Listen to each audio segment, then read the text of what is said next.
नमस्कार, मैं आपका doctor Parvez Alam. My dear friends, मैं आपको एक ऐसे तानाशाह के बारे में आज बताने वाला हूं जिनका नाम तो सभी ने सुना है। आखिर वो तानाशाह कौन था जिसने सिर्फ और सिर्फ यहूदियों से ही नफरत किया और पूरे विश्व में, पूरी दुनिया में उनको तानाशाह का नाम दिया? जी हाँ, वो है हिटलर।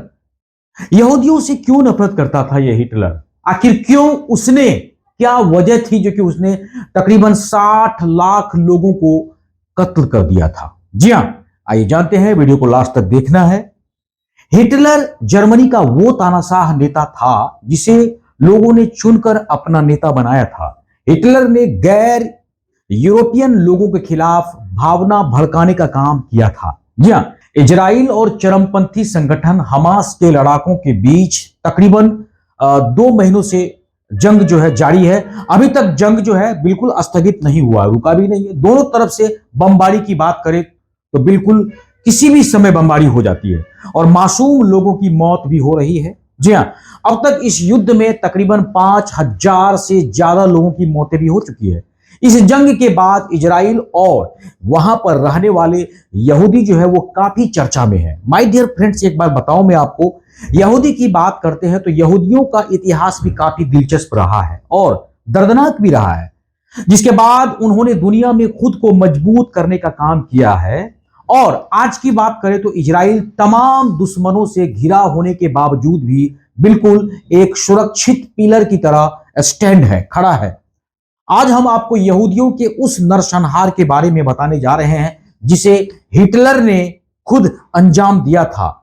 मैंने कहा आपको, लगभग 60 लाख लोगों का नरसंहार कर दिया था ये। जी हां, आखिर ये हिटलर जो है वो क्यों कत्लेआम मचाया था? जी हां, आइए जानते हैं। थोड़ा वीडियो को लास्ट तक देखना है और ध्यान से देखना है। हिटलर जर्मनी में चुना गया एक ऐसा नेता था, यानी चुनाव जीतकर सत्ता में आने वाला एक ऐसा नेता। इसके बाद भी उसने जर्मनी में उग्र राष्ट्रवाद को हवा देने का काम किया। नाजी विचारधारा विकसित भी हुई उसके रीजन में। हिटलर सत्ता पाने के कुछ ही समय के बाद एक बड़े तानाशाह के रूप में उभर कर सामने आता है। उसके बाद उसने वो कत्लेआम मचाया माय डियर फ्रेंड्स, जिसने पूरी दुनिया को झकझोर कर रख दिया, पूरी दुनिया को हिला कर रख देता है वो। यही वजह है कि हिटलर को इतिहास का सबसे बड़ा क्रूर तानाशाह माना जाता है। जी हां, अब ये जानते हैं हम लोग कि आखिर हिटलर जो है वो यहूदियों से नफरत क्यों करता था। माय डियर फ्रेंड्स, इस बात को जानना पड़ेगा आपको। हिटलर का मानना था कि जर्मनी में यूरोप के मूल लोगों के पास जो है संसाधन कम है, जिन्हें वो आर्यन कहता था। कौन? हिटलर। उसका मानना था कि ये आर्यन ही शुद्ध नस्ल हैं, इसीलिए सभी अधिकार, सभी संसाधन, ठीक है, उन्हें ही मिलना चाहिए। ठीक है, बाकी समुदाय और धर्मों को वो अपना दुश्मन मानता था। इसमें सबसे ऊपर अगर था तो वो यहूदी था। हिटलर का मानना था कि जर्मनी में सभी प्रॉब्लम्स, सभी दिक्कतें यहूदियों की वजह से ही होती है, इसीलिए उसने यहूदियों के खिलाफ लोगों की भावनाओं को भड़काने का काम धीरे धीरे शुरू करता है ये। ठीक है, हिटलर की विचारधारा पूरे जर्मनी में फैलने लगी थी और नाजी पार्टी और उसके समर्थकों ने शुरू से ही तकरीबन अंदर घुसकर कत्लेआम मचाना शुरू कर देता है। राष्ट्रवाद की भावना को हथियार बनाकर हिटलर क्या करता है, गैर आर्यनों को, यानी कि जो आर्यन नहीं है, ठीक है, उनका धीरे धीरे धीरे धीरे सफाया शुरू करता है। दूसरे विश्व युद्ध के दौरान खुलेआम ये नरसंहार होता है। बात शुरू होती है सन 1941 से, यानी कि सन 1941 से लेकर के सन 1945 तक जितने भी युद्ध हुए, यानी कि यहूदियों को ट्रेनों में भर भर कर लाया गया और सैकड़ों लोगों को एक साथ खड़ा कर उनको शूट कर दिया गया, उनको सूली चढ़ा दिया गया, उनको गोली मार दिया गया। जी हां, उन्हें कंसंट्रेशन कैंपों में रखा जाता था यहूदियों को। उसके बाद एक गैस चेंबर में डालकर उसको मारा भी जाता था। इस तरीके से भी इस दौरान अगर बात करें तो तकरीबन कुल मिलाकर 60 लाख लोग होते हैं और 60 लाख लोगों की हत्या की गई थी इस तरह से, जिनमें ज्यादातर सिर्फ और सिर्फ यहूदी थे। माय डियर फ्रेंड्स, कौन थे ये इजराइल? इजराइल एक यहूदियों का देश है, ठीक है। जिसके बसने के बाद से ही विवाद शुरू होता है और अब तक लगभग कई जंगें हो चुकी है। चारों तरफ मौजूद मुस्लिम देश इजराइल के कट्टर दुश्मन हैं। ऐसे में क्या आप जानते हैं माय डियर फ्रेंड्स कि यहूदियों ने अपने देश का नाम इजराइल क्यों रखा? यह भी तो सोचनीय विषय है। दरअसल इजराइल का नाम एक पैगंबर के नाम पर रखा गया है। मुस्लिमों में इजराइल का नाम जो है एक पैगंबर के नाम पर रखा गया है, जिन्हें यहूदी लोग अपने भगवान की तरह मानते हैं।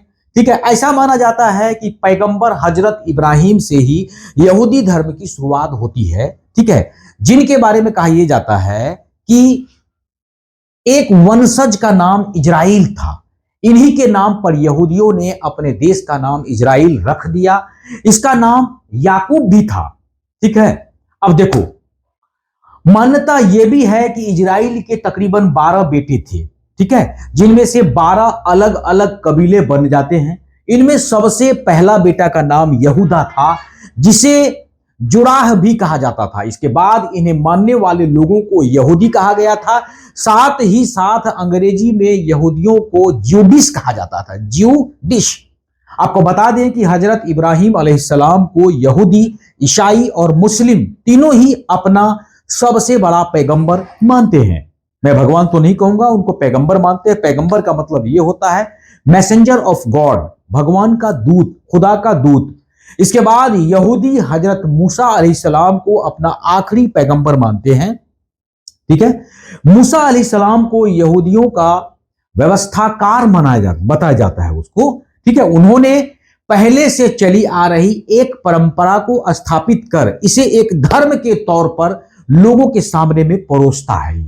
इसी तरह यहूदी दुनिया भर में फैलने लगते हैं, अपने धर्म को आगे बढ़ाने का काम करता है। हालांकि यहूदी धर्मांतरण में विश्वास नहीं रखते हैं। यही वजह है कि उनकी आबादी अभी भी बहुत कम है।